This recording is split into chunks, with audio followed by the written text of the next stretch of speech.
Según Génesis 47, 12, 27, durante la sequía en Egipto, José almacenó y preservó el alimento. Para subsistir, la gente tuvo que venderlo todo y, al fin, incluso a sí mismos. Ese es el precio de vencer. Así es en este tiempo del fin, donde conseguir el alimento para entrar al reino y conquistar nuestra tierra, que es Cristo, formado en nosotros, nos costará renunciar a todo, incluso a nuestra propia vida. Pero a cambio de nuestro todo, tendremos su todo y reinaremos con él. Con ustedes, José.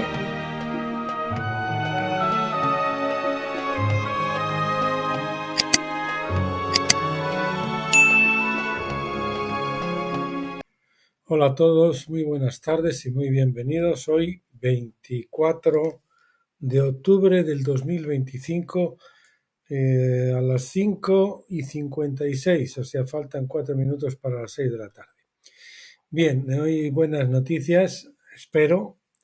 Terminamos con la leche de la palabra de Hebreos 6, del versículos 1 y 2.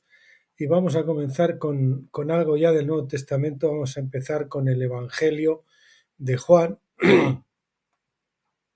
Aquí tenemos en portada un manuscrito, el manuscrito, un papiro de P. Bodmer.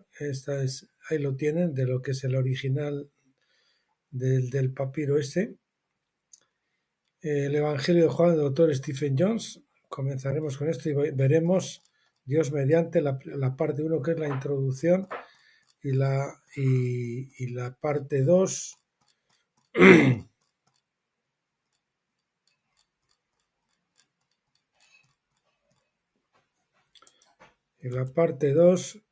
la perspectiva hebrea de Juan, como Juan pues habla siempre desde una perspectiva hebrea, qué es lo que tenemos que tener en cuenta cuando leemos su evangelio, que él habla desde una perspectiva hebrea, aunque esté traducido al griego, los términos tenemos que ver la perspectiva hebrea que Juan le daba a esos términos, ¿no?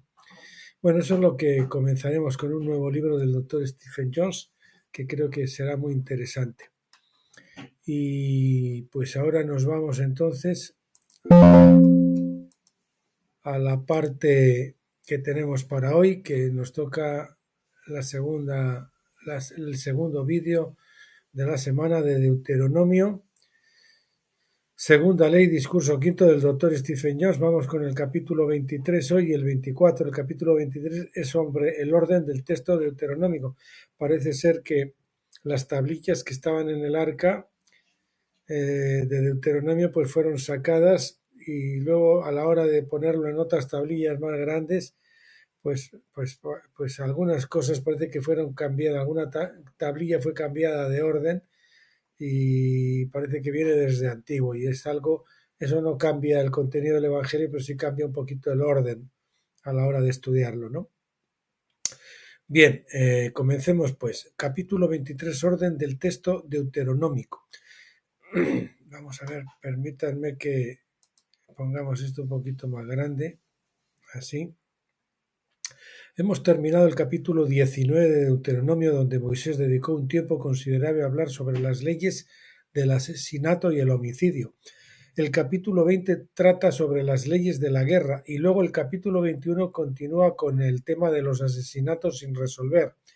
Ferrar Fenton creía que el capítulo 20 está fuera de orden en el texto tal como lo hemos recibido, por lo que su traducción coloca Deuteronomio 21 del 1 al 9 inmediatamente después del capítulo 19, seguido del capítulo 20. Sus razones se exponen en sus notas de la siguiente manera. Siempre había creído que el orden aceptado del asunto había sido confundido por algunos transcriptores muy antiguos, y por lo tanto consulté a eruditos que consideraba plenamente competentes para que me ayudaran a rectificarlo, con lo cual me propuse armonizar perfectamente el significado de los discursos de Moisés en esos capítulos. Todos coincidieron conmigo en que el texto antiguo se había confundido, pero no se atrevieron a decidir si mis nuevas propuestas eran correctas o no. Me sentí decepcionado, así que finalmente recurrí a mi talentoso amigo el reverendo John Bowen, B.C., rector del Saint Lawrence Pembrokeshire, Cheshire, o como se diga, perdón, que es un consumado erudito clásico y oriental, y él amablemente consintió en cooperar conmigo y acepté sus modificaciones exactas y cuidadosas a mis sugerencias, sintiéndome convencido de que eran correctas. La confusión del texto en los diversos puntos señalados en mi margen, creo, surgió cuando nuestro texto actual fue copiado en un rollo de pieles de las planchas o tablas de piedra originales de Moisés, sobre las que Moisés grabó los discursos para su registro en el arca de los testigos. Sería en el arca del testimonio, ¿no? Testimonio. Como afirma Aliácer o Eliezer, no sé si eso es algo confundido, su editor en el capítulo 31 o 31, versículo 24 del Deuteronomio. El escriba evidentemente confundió entonces el orden de las planchas. El hecho de que los diversos pasajes implicados contengan aproximadamente el mismo número de palabras lo considero una indicación de que mi punto de vista es el correcto. Sin embargo, mi erudito y juicioso amigo el reverendo J. Bowen me informa que un comentarista anterior de esta parte del Deuteronomio, quien había notado la confusión en los registros, sugirió un periodo aún más temprano para su origen. Creía, y el señor Bowen parecía estar de acuerdo con él, que se creó en el momento en que, de acuerdo con el mandato de Moisés, la ley fue grabada a fondo sobre los pilares erigidos y cubiertos con un yeso químico resistente en el valle del Jordán, al paso de Josué y su ejército, que allí las tablillas autógrafas de Moisés estaban mal ordenadas en estos párrafos y que los transcriptores posteriores no lograron corregir el error. Dejo a mis lectores la decisión sobre qué teoría tiene el mayor peso de la evidencia para respaldarla. Como ven, no es más que un cambio de una tablilla, a parecer que la cambiaron de lugar y la pusieron pusieron después de otra cuando tenía que haber ido delante, pero el contenido lógicamente no cambia. En otras palabras, las tablas de piedra del Deuteronomio fueron sacadas del arca para que los transcriptores escribieran la ley sobre piedras más grandes en el valle del Jordán. Las piedras eran voluminosas y parece que dos de las tablas estaban invertidas. O sea, una que debía estar aquí y la otra aquí, pues lo que hicieron es ponerlas así, ¿no? Estaban invertidas. Esto no afecta al contenido en sí, por supuesto, pero sino solo al desarrollo general del tema de Moisés.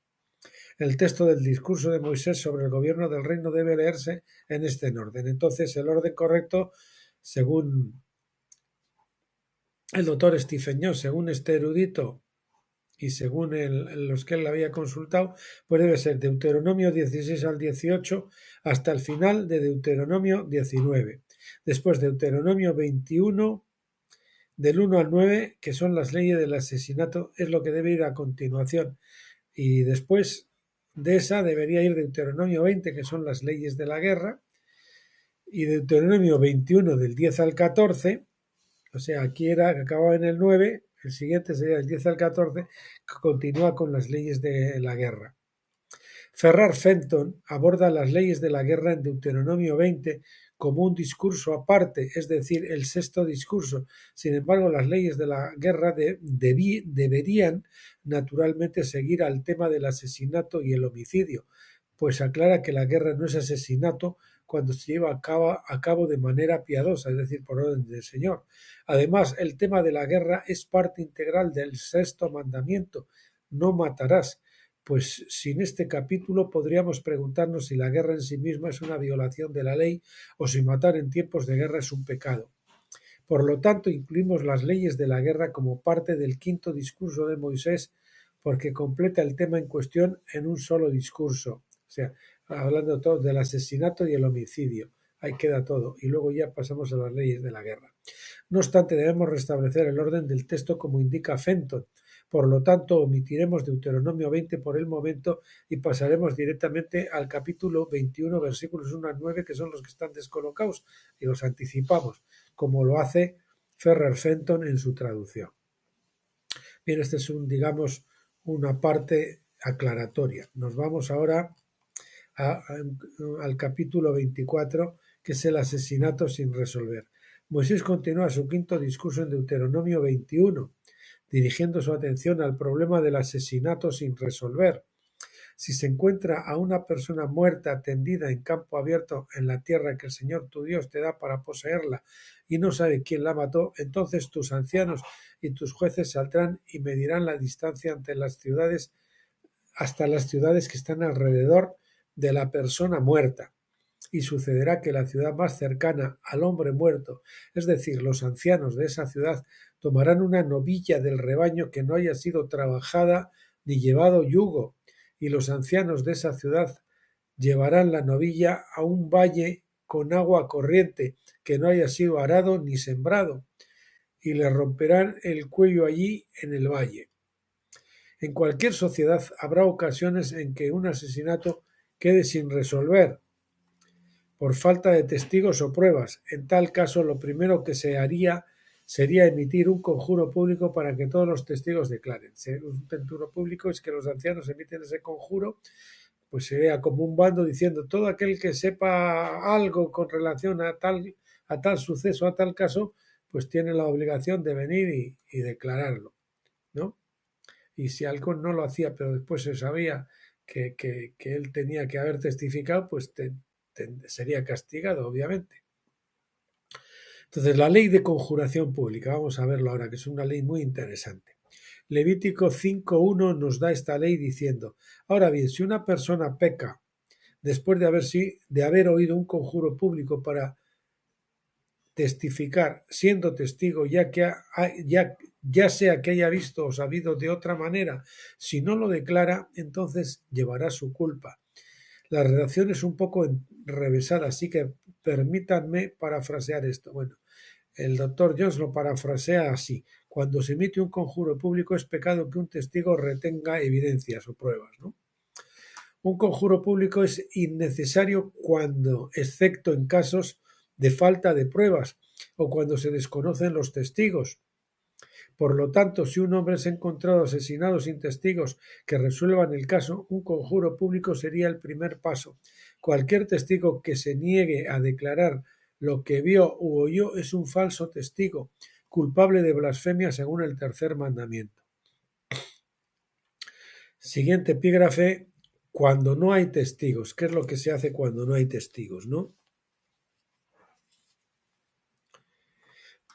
Si el conjuro público no produce ningún testigo que pueda resolver el caso, es decir, si se conjura que alguien que sepa algo aparezca y no se presenta a nadie, entonces los jueces deben decidir qué ciudad está más cerca de la escena del crimen y luego reunir a los ancianos de esa ciudad para presentar el caso a la Corte Suprema del Cielo para su juicio. Dios sabe las cosas y como aquí no se pueden juzgar, pues se le remite el asunto al Señor, ¿no?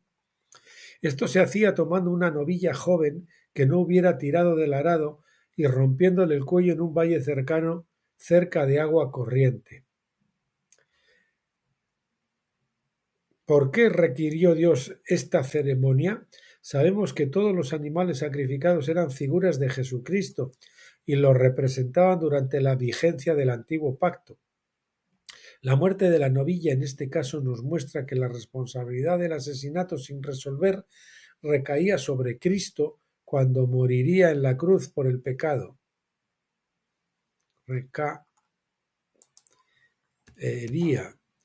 La responsabilidad del asesinato sin resolver recaería sobre Cristo cuando moriría en la cruz por el pecado del mundo.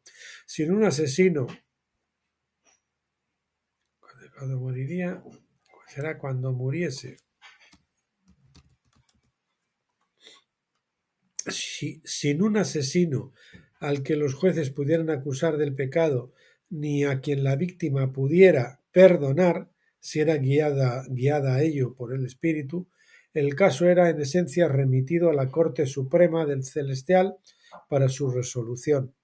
Ciertamente Dios conoce todos los detalles de cada asesinato sin resolver y por eso, al presentarse un caso sin resolver, Dios mismo juzgaría al asesino a su manera y en su momento.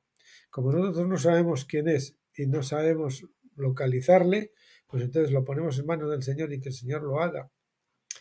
Que el Señor lo hará pues en esta misma vida o durante el periodo de su misma vida o en el gran trono blanco, ¿no? Pero al mismo tiempo la sangre de la víctima del asesinato era cubierta, es decir, espiada por la novilla, que representaba a Jesucristo. Tenía que ser una novilla que no hubiera tirado de yugo, porque tal labor representa la maldición del pecado impuesto a Adán, en Génesis 3 del 17 al 19. Una novilla sin yugo profetizaba que Cristo no estaría bajo la maldición del pecado de Adán, pero sí sería considerado responsable por él.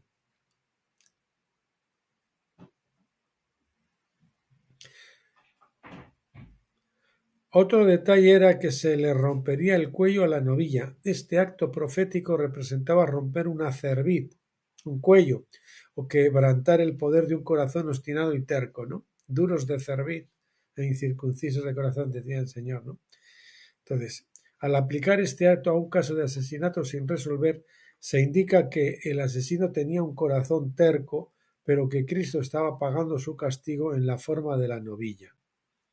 Esto no significaba que el asesino ni ningún otro pecador en realidad evitaría el juicio. De hecho, la ceremonia de la novilla simplemente transfería el caso al tribunal divino, liberando al tribunal terrenal de cualquier responsabilidad por su incapacidad para impartir justicia por el asesinato sin resolver. Dios nos hace responsables del pecado, incluso si somos creyentes, para formarnos como sus hijos. De hecho, los creyentes son parte del cuerpo de Cristo y, por lo tanto, comulgan en su cruz, pero al final, por ser nuestro Padre, asume la responsabilidad principal por el pecado del mundo. Primera de Juan 2:2. Siguiente epígrafe, la ley de la novilla roja o de la vaca alazana, como se la suele llamar también. Esta acción con la novilla también se relaciona con Números 19, donde una novilla alazana se usaba como holocausto y sus cenizas se usaban para purificar a quienes se habían contaminado al tocar un cadáver. La muerte contamina a la persona porque Dios es vida y para acercarnos a Dios debemos tener vida. Nuestra propia mortalidad nos contamina, pero nos aplicamos las cenizas de la novilla alazana que es Cristo, lo cual nos purifica de todo pecado.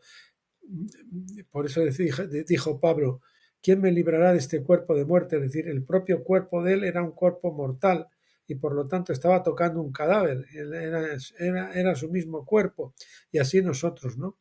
Y por eso estamos cubiertos ahí por Cristo. Una vez más, la vaca alazana representó a Jesucristo, pues fue crucificado fuera del campamento.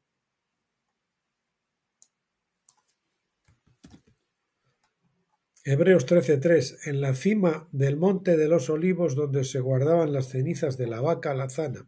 Es el lugar donde David también ofreció sacrificios, segundo de Samuel 15:30, cuando, como figura de Cristo, su trono fue usurpado por Absalón con la ayuda de Agitofel, quien lo traicionó. La principal diferencia radica en que la vaca alazana se convertía en holocausto, mientras que la vaca de Deuteronomio 21 se le debía romper el cuello cerca de aguas corrientes. Esto a su vez nos recuerda la ley de la lepra, que se encuentra en Levítico 14:15, donde la primera ave debía ser sacrificada sobre aguas corrientes. Esto profetizaba primero del bautismo de Cristo sobre aguas corrientes y luego de su muerte y resurrección.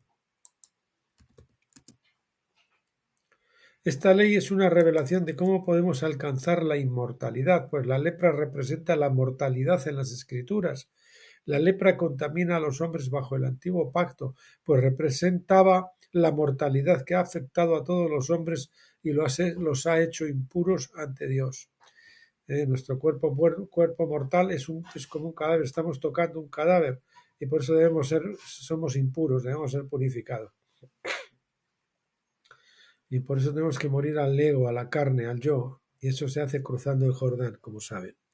La conexión entre la novilla y el ave radica en que a ambas se les debía romper el cuello.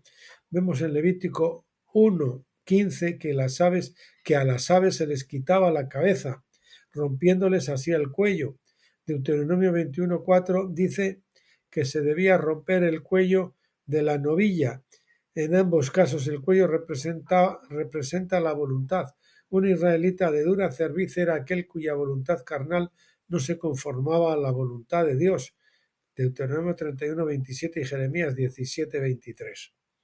Así pues, para resumir la ley del asesinato sin resolver, el juez, sacerdote, debía primero emitir un conjuro.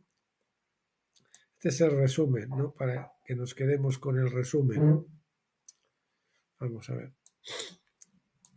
El juez sacerdote debía primero emitir un conjuro público y si no se presentaba ningún testigo, debía presentar el caso ante la Corte Suprema para su sentencia. Se ve a Dios juzgando el caso al proveer a Cristo para purificar la tierra y conceder el perdón a través de la vaca y la ave y las aves y todo eso, ¿no? Siguiente epígrafe, la ceremonia en sí. Moisés continúa en Deuteronomio 21:5 diciendo: entonces se acercarán los sacerdotes hijos de Leví, porque el Señor tu Dios los ha escogido para servirle y para bendecir en el nombre del Señor, y toda disputa y toda controversia se resolverá por medio de ellos. Los sacerdotes eran los que juzgaban. Esto nos dice que los sacerdotes eran los jueces en toda disputa.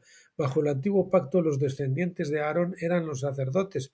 Bajo el nuevo pacto los sacerdotes del orden de Melquisedec son los llamados a gobernar y reinar con Cristo como sacerdotes de Dios. Apocalipsis 26. El cambio de sacerdocio se explica con más detalle en el libro de Hebreos, junto con otros cambios de forma, como el cambio del sacrificio animal al sacrificio perfecto de Cristo mismo. Dice así Hebreos, el versículo 6 en Apocalipsis: y todos los ancianos de la ciudad más cercana, no, de Apocalipsis no, de Deuteronomio, de la ciudad más cercana al hombre asesinado, se lavarán las manos sobre la novilla cuyo cuello fue desnucado en el valle, y responderán: nuestras manos no han derramado esta sangre, ni nuestros ojos la vieron. Perdona, oh Señor, a tu pueblo Israel, a quien has redimido, y no pongas la culpa de sangre inocente en medio de tu pueblo Israel. Y la culpa de sangre les será perdonada. Se había cometido un pecado en Israel, pero no sabía quién lo había cometido, entonces solicitaban el perdón del pueblo y para eso pues invocaban, hacían ese sacrificio que invocaba la muerte de Cristo, que cargaría con todas las culpas por todos los pecados, ¿no? Pagaría el precio por los pecados de todos. Estos ancianos eran los representantes de todo el pueblo, a quienes se les había convocado a comparecer como testigos si habían visto u oído algo. Su acto de lavarse las manos era en nombre de todo el pueblo y servía como ceremonia oficial que ponía el caso en manos de Dios para su juicio.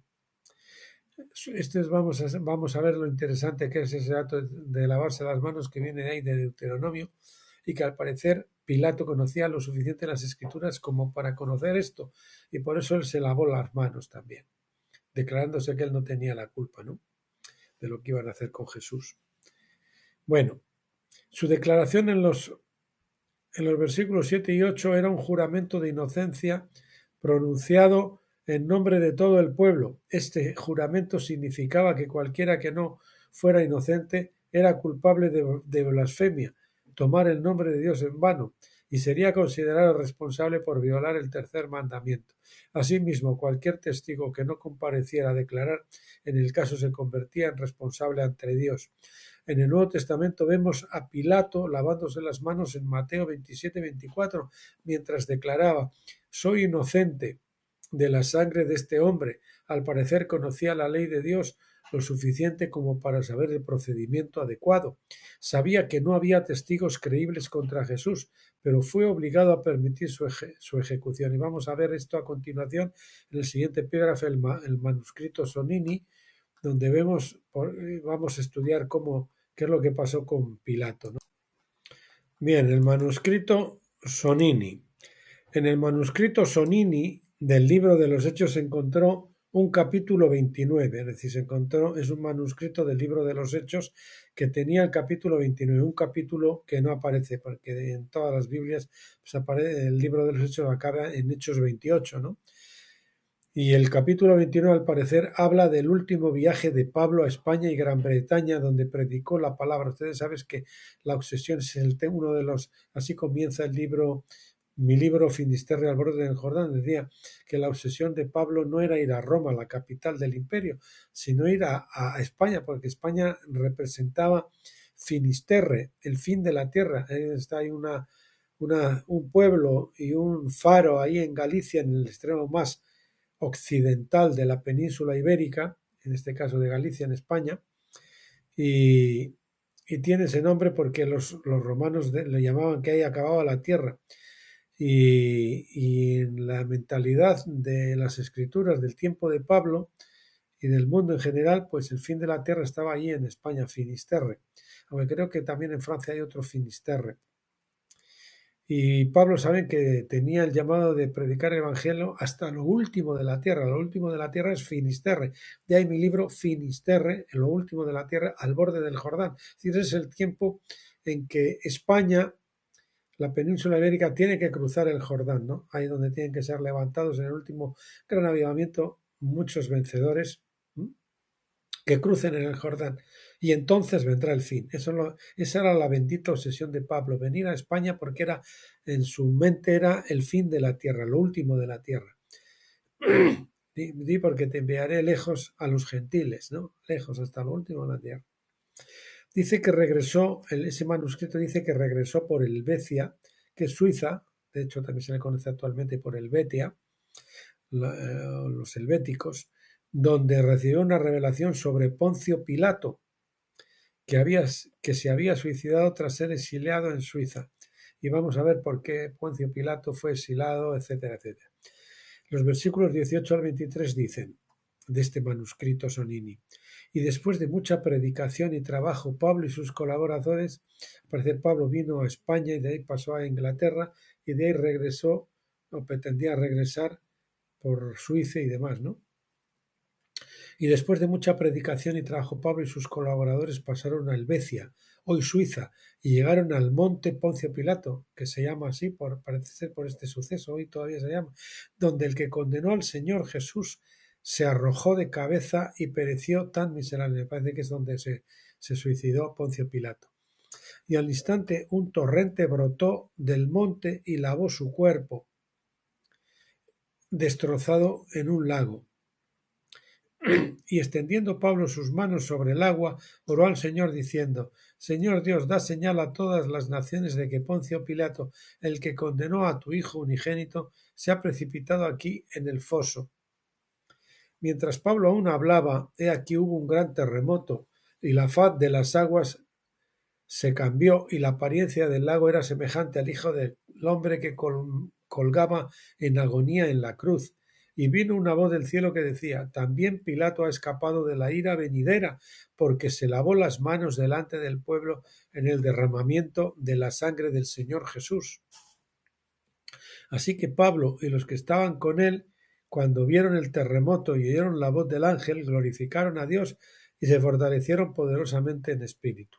Según este relato, las acciones de Pablo apelaron las acciones de Pilato, no de Pablo, el de lavarse las manos, era como apelar llevar el caso al tribunal celestial, de la Corte Suprema del Cielo, exonerándolo así de rechazarlo. Habría liberado a Jesús de no ser por el chantaje de los principales sacerdotes, quienes dijeron en Juan 19 al 12, si sueltas a este hombre no eres amigo del César. ¿Y por qué dijeron eso? Pues lo vamos a ver ahora. Antes de su nombramiento como procurador de Judea, Pilato tenía un amigo llamado Sejano. Sejano era el comandante de la guardia pretoriana que custodiaba al emperador Tiberio. También era amigo íntimo y confidente del emperador hasta que se vio involucrado en un complot para derrocarlo. Sejano convenció a Tiberio de que muchos intentaban matarlo, por lo que Tiberio se retiró a su finca en Sicilia en el año 26 después de Cristo. Sejano fue entonces el emperador de facto de Roma fue el emperador de Roma de facto hasta el año 31 después de Cristo, cuando se descubrió el complot. Tiberio regresó a Roma y Sejano fue ejecutado junto con todos sus amigos. Pilato no participó en el complot, pues había sido enviado a Judea en el año 26, pero como era amigo de él, bueno, ya saben que los amigos de aquellos que son enemigos, pues suelen estar en el punto de mira. Por lo tanto, en el año 31 después de Cristo, Pilato fue ignorado en la purga política porque no estaba allí, ¿no? Pero los principales sacerdotes conocían el secreto de que era amigo de Sejano y por lo tanto lo chantajearon cuando pretendía liberar a Jesús. Obligado a capitular, entonces por ese chantaje se vio obligado, forzado a capitular, y entonces se lavó las manos según la ley de Deuteronomio 21:6 y puso el juicio de Jesús en manos de Dios, que es lo que los principales sacerdotes debieron haber hecho antes cuando lo combinaron a hablar. Te conjuro por el Dios vivo que nos digas la verdad, le dijo el sumo sacerdote a Jesús, entonces que había estado mudo, como profetizaba también los salmos, como un cordero, no abrió su boca, enmudeció, a pesar de todo lo que le hicieron. Sin embargo, por la ley de conjuro público, el Señor conocía perfectísimamente la ley, pues se vio obligado a reconocer que era el Hijo de Dios. Y desde ahora veréis al Hijo de Dios venir sobre las nubes del cielo, ¿no? Sabían que eso le correspondía al Mesías, al Hijo de Dios. Entonces ellos tomaron eso como una blasfemia. Y en lugar de hacer como mandaba la ley del conjuro público, que era haber dejado el caso en manos de Dios y que si Jesús había blasfemado, Dios lo juzgara personalmente, no, ellos asumieron que era una blasfemia y lo condenaron a muerte, incumpliendo o contra la ley del conjuro público, ¿no? Algunos años después, tras sofocar la revuelta samaritana, Pilato fue llamado de nuevo a Roma, pero llegó poco después de la muerte de Tiberio en marzo del 37. Pronto fue exiliado a Suiza junto con Porcia, su esposa cristiana. Porcia es la que le advirtió: no tengas nada que ver con este hombre, parece ser que se convirtió. Incluso creo que en algún otro escrito del Dr. Jones se dice que Pilato también se debió convertir al cristianismo, pero al parecer luego pues se suicidó.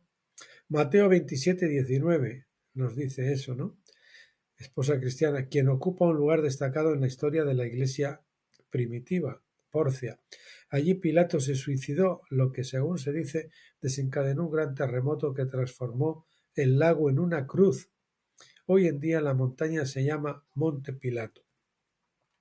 El origen de este manuscrito, junto con el texto completo del capítulo 29 de los Hechos, tal como aparece allí, se da en el apéndice número 1 de mi libro Lecciones de Historia de la Iglesia, volumen 1. Es un libro que no hemos puesto todavía en vídeo, pero que lo tienen en el blog Tabernáculo si lo quieren buscar y descargar. Todas las lecciones de la Iglesia, que son varios tomos, creo que son 3 tomos. Muy interesante, porque cuenta cosas como esta de Pilato y con los primeros cristianos que eran ingleses y que fueron uno de ellos, no sé cómo se llama ahora, fue esposa del emperador. Creo que el emperador, no sé si precisamente... ¿Quién era el emperador? No me viene ahora el que...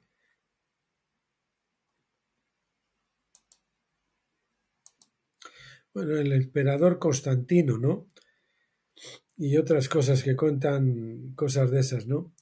Ahí había una familia cristiana metida en plena corte romana y había muchos cristianos allí, incluso pues en posiciones elevadas. Es interesante conocer todas esas cosas, la verdad. Bien, siguiente epígrafe, la condenación de Jesús.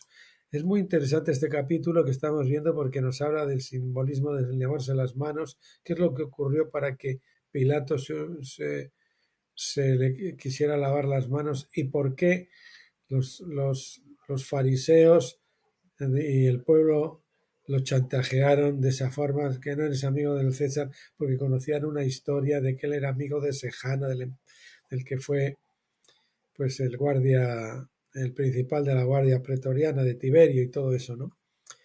Y también vamos a ver cosas relacionadas con la condenación de Jesús por la ley de conjuro público. Jesús cumplió la profecía de la novilla en Deuteronomio 21, que fue sacrificada para absolver a la nación de los asesinatos sin resolver. Sin embargo, cuando Pilato se lavó las manos como acto profético, el pueblo respondió en el siguiente versículo, y todo el pueblo respondió y dijo, su sangre sea sobre nosotros y sobre nuestros hijos. En otras palabras, mientras Pilato presentaba el caso ante la Corte Suprema del Cielo, se lavó las manos como declaración de inocencia. El pueblo respondió con un juramento, diciendo en realidad, si Jesús es inocente, entonces su sangre caerá sobre nosotros y nuestros hijos. Como tantas profecías, esta tiene un doble cumplimiento. Primero, los hizo responsables de la sangre de Jesús, pero a un nivel más profundo y a largo plazo estaban de alguna manera apelando al tribunal divino para purificarse con la sangre de Jesús en el día del juicio, cuando toda rodilla se doble y toda lengua le jure lealtad. La ceremonia de la novilla era similar al caso del esposo celoso de Levítico 6, quien tenía derecho a llevar a su esposa ante el sacerdote y obligara a jurar su inocencia. Esto lo hemos visto varias veces y creo que incluso lo he comentado hace poco, ¿no? Si un marido estaba celoso y creía que su esposa le había engañado, era adúltera, entonces como no tenía pruebas tenía que llevarla al sacerdote y obligarla a jurar, ¿no? Delante del sacerdote por la ley de conjuro público eran conjurados y le hacían beber agua con las cenizas, creo que eran también de la vaca roja, y entonces si ella era inocente, pues no le iba a pasar absolutamente nada. Pero si era culpable, pues ella se iba a enfermar y Dios la iba a juzgar, ¿no? Pues probablemente enfermándose por haber mentido, por adúltera y luego probablemente morir. Es decir, pero el juicio aplicado directamente por Dios, los sacerdotes ahí en ese momento se deshacían del caso y se lo dejaban en manos del Señor, que era lo que el sumo sacerdote tenía que haber hecho en la noche que apresaron, en la noche del Viernes Santo, ¿no? Dejar el asunto en manos del Señor y que el Señor juzgara a Jesús si es que había mentido. Bien, en ambos casos la falta de testigos obligó a resolver los casos ante la Corte Suprema. El sumo sacerdote intentaron presentar testigos falsos y se presentaron varios, pero no eran creíbles. Entonces, como no bastó con ello, el sumo sacerdote invocó la ley del conjuro público y en nombre de Dios te conjuro a que me digas la verdad, ¿no? Entonces el Señor se vio forzado a hablar, aunque él no quería. Y dije, sí, y desde ahora veréis venir sobre las nubes del cielo, como hemos dicho antes, al Señor, ¿no? Ellos conocían que era el Mesías y por lo tanto dijeron blasfemia, ¿qué más prueba queremos? Y tal. Ellos tenían que haber dejado el caso en manos del Señor y que Dios Padre hubiese juzgado a Jesús si es que había mentido, pero no. Ellos lo que querían, como que sabían que era realmente el Hijo de Dios, como dice la parábola, este es el Hijo, venid acá y matémoslo y quedémonos con la heredad. Y por eso entonces lo ejecutaron, porque se iban a quedar sin trabajo si lo hubiesen aceptado y reconocido como Mesías por sus muchos milagros y sus muchas obras. Bien, el caso se remitió al Tribunal Superior mediante juramento, lo que puso fin a la disputa. Eso es en el caso de la mujer, del marido celoso. Hebreos 6:16. Así quitarás la culpa de sangre inocente de en medio de ti, cuando hagas lo recto ante los ojos de Yahvé. En otras palabras, así es como se resuelven todos los asesinatos sin resolver. En términos generales, llevar todos los crímenes sin resolver o sospechosos a la Corte Suprema del Cielo es la manera correcta de eliminar la culpa y la responsabilidad ante Dios. Esto sigue vigente. Nosotros ahora, si somos injustamente tratados por los tribunales terrenales, también tenemos la posibilidad de recurrir al Tribunal Celestial y presentarle el caso al Señor para que el Señor nos vindique. Lo cual puede que no ocurra en esta vida, o puede que sí, pero sin duda alguna, si no ocurre en esta vida, en la siguiente, en el gran trono blanco, vamos a ser vindicados. Y los jueces falsos, pues van a ser castigados. Este es el final del quinto discurso de Moisés, según Ferrar Fenton. Es decir, ha metido ahí una parte del capítulo 21 detrás del 19, y ahora iremos al discurso sexto, probablemente primero vamos a terminar el quinto con las leyes de la guerra, pero después ya comenzaremos con el discurso sexto de Moisés. Este es el final del quinto discurso de Moisés, según Ferran Fenton. Sin embargo, dado que el sexto discurso de Moisés sobre las leyes de la guerra se relaciona directamente con el gobierno del reino y las leyes de defensa, y dado que es demasiado breve para un libro aparte, lo incluiremos aquí. Es decir, aunque Ferran Fenton cierra el quinto discurso aquí, el Stephen Jones mete las leyes de la guerra también dentro del quinto discurso, para no hacer un libro aparte demasiado corto. Bien, pues aquí nos quedamos hasta el día de hoy. La próxima vez que retomemos Deuteronomio veremos el capítulo 25, la guerra justa, y el siguiente que también trata sobre la guerra. Y bueno, sin otro particular, como todos los fines de semana, orar al Padre que los guarde a todos, que nos dé un excelente fin de semana, lleno de amor, gozo y paz en compañía de los suyos y sobre todo en la presencia de Dios. Y también, como siempre, pedirle el discernimiento, esta maravillosa luz de tabernáculos con el cual, como ven, estudiar las leyes de Deuteronomio pues nos muestra cosas que son tremendas y que seguramente el 99,9% no las conoce. Bueno, pues dicho eso, emplazándoles hasta el lunes como siempre, pásenlo bien.